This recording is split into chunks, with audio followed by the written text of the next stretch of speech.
혈압약을 복용하면 여러 가지 부작용이 나타나는데요. 부작용이 나타나는 이유를 알면 혈압약을 복용하는 것이 몸에 이로운지 아니면 해로운지를 판단할 수가 있습니다. 우리 몸에서는 필요에 따라 혈압을 높이기도 하고 낮추기도 합니다. 예를 들어서 운동할 때는 혈압을 크게 높이는데요. 그 이유는 보다 많은 산소를 공급하기 위함이겠죠. 그래서 심호흡을 하는 것입니다. 반대로 휴식을 취할 때는 혈압이 낮아집니다. 산소를 많이 소비하지 않기 때문이죠. 도심의 지하 공간 같은 공기가 탁한 지역에서도 혈압이 높아집니다. 외부에서 산소 분압이 낮은 공기를 마실 경우 평소 혈압만으로는 세포에 충분한 산소를 공급할 수 없기 때문입니다. 그래서 혈압을 높여서 부족한 산소를 더 공급해 주는 것입니다. 반면에 공기가 맑은 곳에서는 혈압이 낮아집니다. 산소 농도가 높기 때문이죠. 혈압을 높이는 이유는 보다 많은 산소를 공급하기 위함이죠. 외부 환경과 상관없이 인체 내부적 요인으로 인해 혈압이 높아진 경우를 우리는 고혈압이다라고 합니다. 예를 들어 혈관이 좁아졌거나 혈액의 점도가 높은 사람은 정상 혈압만으로는 세포에 충분한 산소를 공급할 수가 없습니다. 그래서 혈압을 높여서 부족하지 않게 산소를 공급하는 것입니다. 이러한 경우 원인에 대한 처방을 하면 치료가 잘 됩니다. 그런데 병원에서는 원인을 그대로 둔 채로 약으로 혈압을 높이지 못하게 합니다. 그것이 혈압약입니다. 혈압약 부작용과 부작용이 나타나는 이유를 알아보도록 하겠습니다. 오늘은 칼슘 기량제에 대해서 알아보도록 하겠습니다. 이 약은 심장으로 가는 칼슘 통로를 차단하여 심장이 힘을 쓰지 못하게 합니다. 그러면 혈압을 높이지 못하겠죠. 그렇지만 이 약으로 혈압을 낮추면 인체에는 심각한 문제가 발생합니다.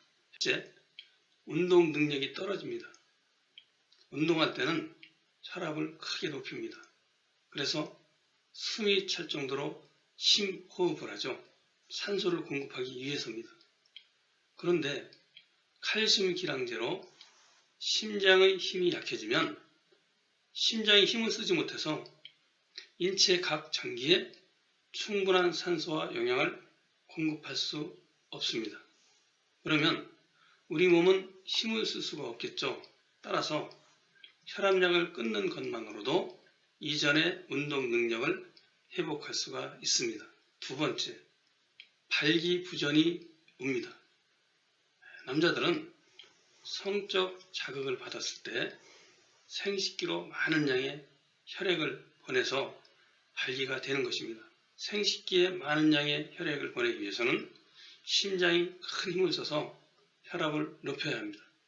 그런데 칼슘 기량제로 심장의 힘이 약해지면 발기에 필요한 혈액을 충분히 공급할 수가 없게 됩니다. 그러면 발기가 되지 않겠죠?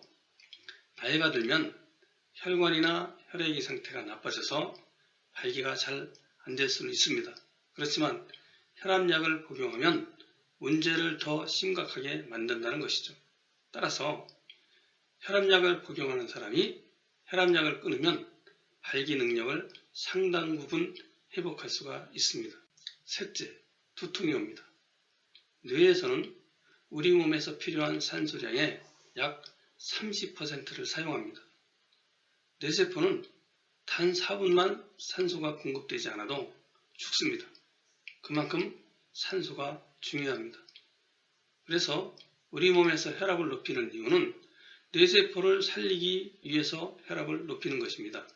그런데 칼슘 기량제로 인해 심장의 힘이 약해지면 뇌세포에 충분한 산소를 공급할 수가 없습니다. 그러면 뇌는 위험하다는 신호를 보냅니다. 그것이 곧 두통입니다. 혈압약을 복용하기 전에는 심장의 힘이 충분했습니다. 그래서 필요한 만큼 혈압을 높여서 뇌세포에 충분한 산소를 공급할 수 있었습니다.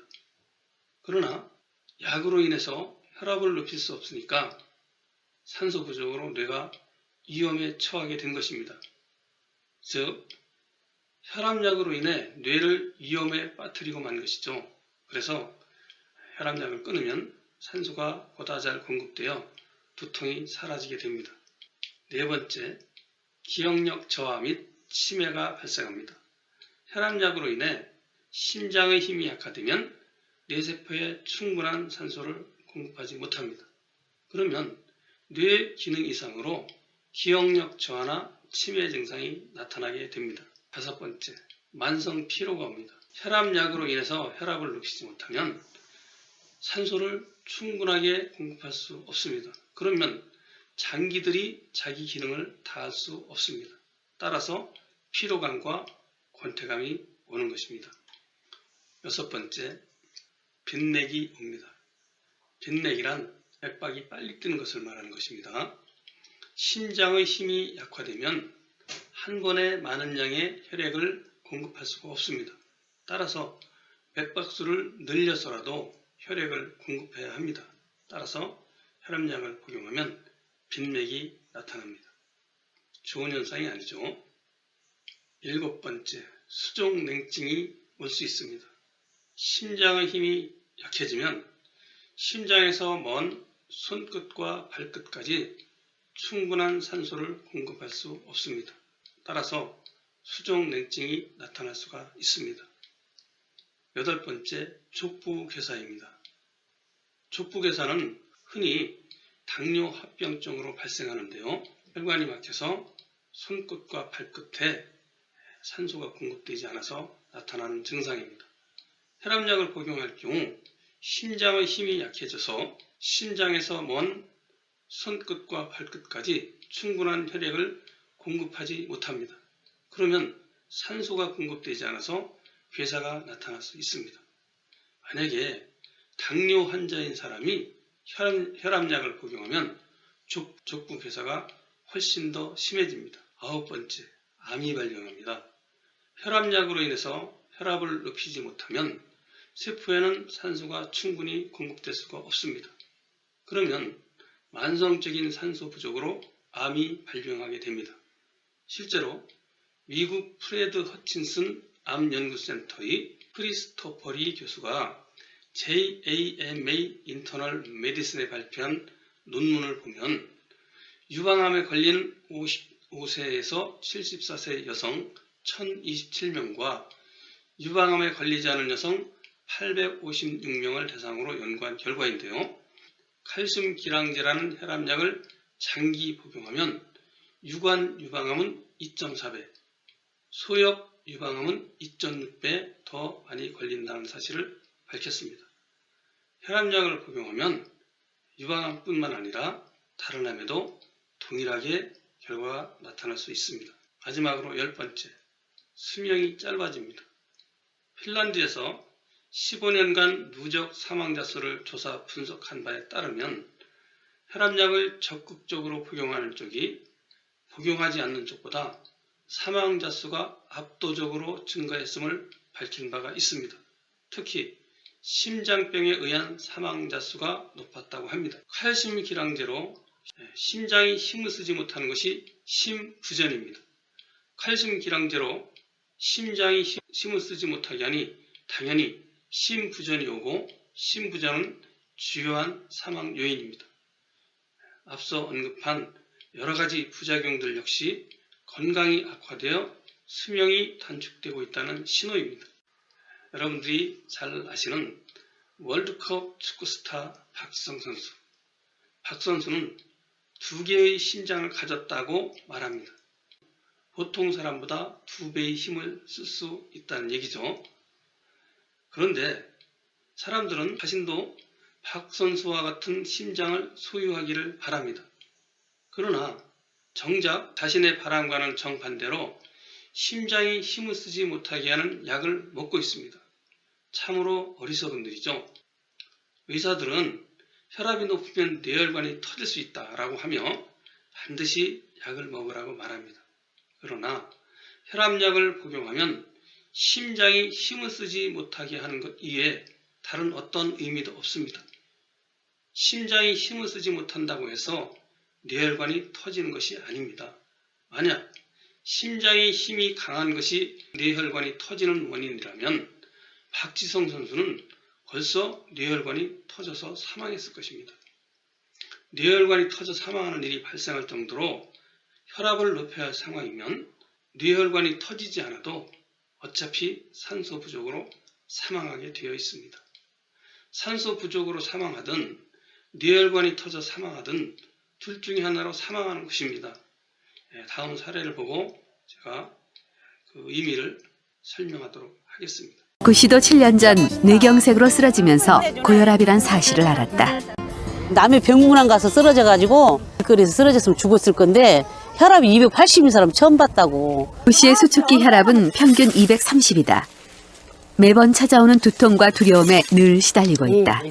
이분은 뇌경색 환자였습니다. 뇌경색은 뇌세포가 딱딱하게 굳어진 상태를 말합니다. 그 이유는 혈관이 막혀서 뇌세포에 산소가 제대로 공급되지 않았기 때문에 나타나는 증상입니다. 그래서 우리 심장에서는 어떻게든 뇌를 살려보려고 평상시 혈압을 자그마치 230까지 높였던 것입니다. 자, 이분이 처음 쓰러질 당시까지는 자신이 고혈압인지를 몰라서 혈압약을 먹지 않았습니다. 혈압약을 먹지 않았지만 혈관이 터지지 않았습니다. 뇌혈관이 터지지 않았는데도 사망할 수밖에 없는 상황이 되었습니다. 왜 그랬을까요? 그것은 바로 산소 부족 때문입니다. 그래서 쓰러졌던 것이죠. 이분이 두 번째로 쓰러질 때는 당시 처한 환경이 혈압을 280 이상 높여야만 했습니다. 그러나 심장의 힘이 약해졌습니다. 왜냐하면 이미 혈압약을 먹고 있었겠죠. 그러니까 혈압을 더 이상 높일 수 없었습니다. 그래서 산소 부족으로 쓰러진 것입니다. 이때도 쓰러져 죽을 수밖에 없었지만 뇌혈관이 터진 것이 아니었습니다. 산소가 부족했던 것입니다.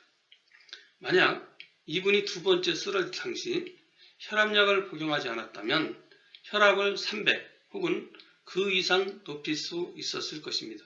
그러면 최소한 산소 부족으로 쓰러지지는 않았을 것입니다. 이분의 혈관이 281에서 터질지 300에서 터질지는 모르지만 280에서 더 이상 혈압을 높이지 못해 사망하는 것보다는 혈압약을 먹지 않고 280 이상 높이는 것이 훨씬 더 유리한 것만은 사실입니다. 여기서 한 번 더 강조할 부분이 있습니다. 이분이 두 번 쓰러져 죽을 뻔했는데요. 한 번은 혈압약을 먹지 않은 상태였고 한 번은 혈압약을 먹은 상태였습니다. 그러나 두 번 모두 혈관이 터져서 위험했던 것이 아니고 산소 부족 때문에 위험했다는 것입니다. 이것은 하나의 사례를 일반화시킨 것이 아니고 제가 말씀드리는 논리가 맞는지를 확인해 보는 것입니다. 이분의 사례를 통해서도 혈압약을 먹지 않는 것이 훨씬 더 유리하다는 사실을 알 수 있습니다. 이 부분이 이해가 어렵다면 여러 차례 들어서 본질을 이해하시길 바랍니다. 그러면 어떤 상황에서도 혈압약을 복용하지 않는 것이 더 유익하다는 사실을 확고하게 논리를 갖게 될 것입니다. 그러면 자신감을 가지고 대응할 수가 있습니다. 우리 몸에서 혈압을 높이는 이유가 무엇인지를 안다면 절대로 심장의 힘을 약화시키는 그런 약을 개발하지 않았을 것입니다. 자신의 논리로 판단한 후에 결정하시길 바랍니다.